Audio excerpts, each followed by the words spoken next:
Hi, everybody. It's Brett Garrison, my director for Zeeland Recreation. Checking in with you guys here on making sure we are all 100% on the same page about all of the policies that we need to follow for all of our programs. So um, after you watch this short video, just follow the rest of the instructions in the email prior to the start of your program and you'll be all set. I'm going to share my screen with you here to go over some of the stuff. So what we got here are all of our policies. You will have this document linked in your email as well. But I'm going to clarify two different things here. All of these documents here are the policies that we send to the participants. All the parents of your participants, or if you lead an adult program, all the participants themselves see these. It is crucial that you review whichever one is appropriate for your program after you review all of these policies that are for you as well, because it's crucial that you understand what is going to be told to all your participants and their parents so that everyone's on the same page. So as you can see here, we have indoor programs except sports, outdoor programs except sports, indoor youth sports programs, that goes for camps and clinics and leagues, outdoor youth sports programs, again, that goes for camps, clinics, and leagues, indoor adult sports programs, aquatics programs, and fitness programs. So I'm going to go over how it all works with you really quick, and then we'll go from there and then follow the rest of the instructions in the email I sent you. First and foremost, got to watch this required training video. After you've watched that, confirm you watched it by clicking on this document. You only have to do that one time each year. So if you've already done it this year, you do not need to do it again. Prior to each day, you and all of your assistant coaches or instructors must take this self-screening test. This is to ensure that you are all healthy prior to showing up. If you don't pass this test or an assistant does not pass this test, they may not show up. If you are the lead and don't pass that test, contact your direct contact on the rec staff so we can put together put a plan together for coverage for you for that day. So everybody on your team that's coaching for you or instructing for you must pass this every single day. Next, you're going to get a COVID kit from your direct contact on the rec staff the week or so before your program starts. Inside that COVID kit will be a no-touch thermometer, a spray bottle of bleach and towels, gloves, hand sanitizer, and roster forms with clipboards. We'll go over that in a little more detail on that in just a second. Prior to each day, you must do a daily check-in, and that includes the following things. A parent or guardian must escort their child to the check-in process. Through the check-in process, all children must be accompanied by a parent or guardian in the check-in area, and it will remain with the children until the COVID-19 check-in protocol is complete. What we're doing here is we're trying to make sure that a parent doesn't just drop their kid off and take off, and their kid doesn't pass the check-in protocol, then they're left hanging. We want to make sure the parent escorts them through that process, and once they pass, then the parent can leave. If they don't pass, then they stay with the parent. For indoor programs, you must greet your participants along with a parent or guardian at the closest exterior door to the location of the program. You must work out and determine what that closest exterior door with your direct contact on the rec staff, because then once we determine what that is with you, we send that to all participants prior to the program so they know what door to enter. So it's important you and our staff are on the same page about that prior to the program. If you lead an outdoor program, set up a check-in area for participants to go through the check-in process at. So like a table or a flag or a cone, just make sure there's a clearly designated area of this is where you must go before you participate today. After you set up that check-in area, here's the things you do at the check-in area. All participants must get their temperature checked.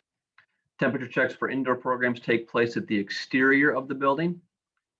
One clarification there, if your program takes place at the rec center, that temperature check can take place at the entrance door to the studio or the aux gym, as opposed to the exterior of the building.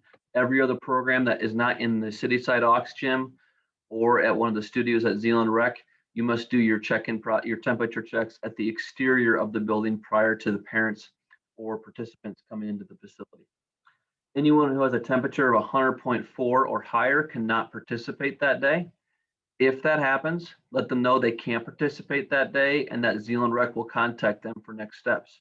Then, this is crucial, Inform Zeeland Rec of the situation so that we can take it from there. So if someone has a higher temperature than 100.4, you let your direct contact on the rec staff know, then that person will enter our protocol and we will take it from there. After they pass the temperature check, you put them through the COVID symptom questionnaire. Do they have any COVID symptoms? Have we been in contact with anyone with COVID in the last 14 days?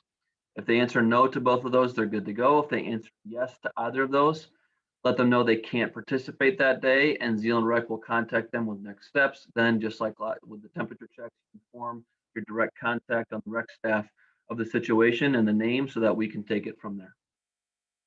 Next, you need to take daily attendance for contact tracing purposes. Daily attendance must be taken.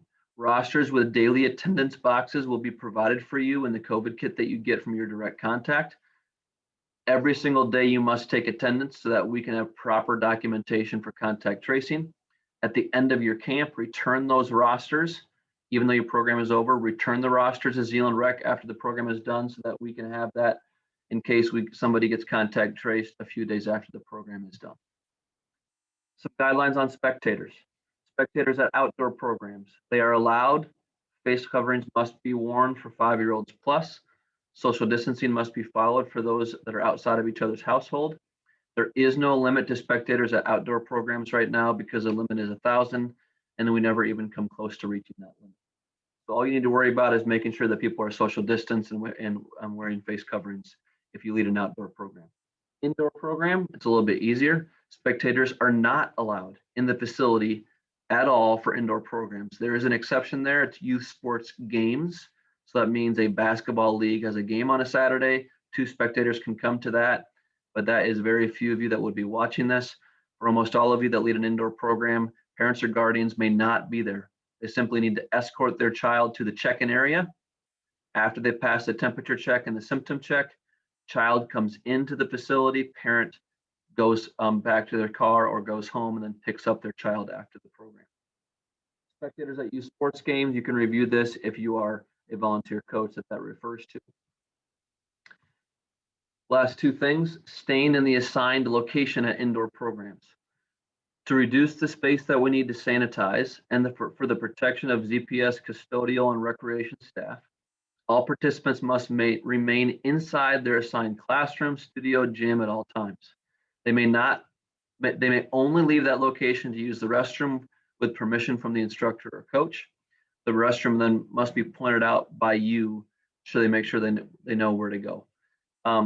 Make sure, all we're trying to do here is make sure that people are not wandering the hallways and making custodians uncomfortable or frustrated. They must stay wherever the program is, they must stay there at all times unless they're using the restroom, then they come right back after they use the restroom. Last but not least, at the end of each session for indoor programs, you escort all the participants to the exit and you stay with them until every single child is picked up by the parent. Thoroughly sanitize all common surfaces, so tables, chairs, etc., and all shared equipment. Put away all equipment and leave the space cleaner than it was when you arrived. If we can do all those things, guys, we'll be in a pretty good spot. I know it's a decent amount of information, but we feel pretty good about our policies and they've gone pretty smoothly so far. If you have any questions after watching this, contact your direct contact on the rec staff. Be sure that you follow all the instructions in the email that I sent you, and be sure to thoroughly review the policies that we give to participants as well so that you know exactly what they are told and what those policies are. Thanks for all you're doing. We're excited your program is about to start, and we'll talk to you soon.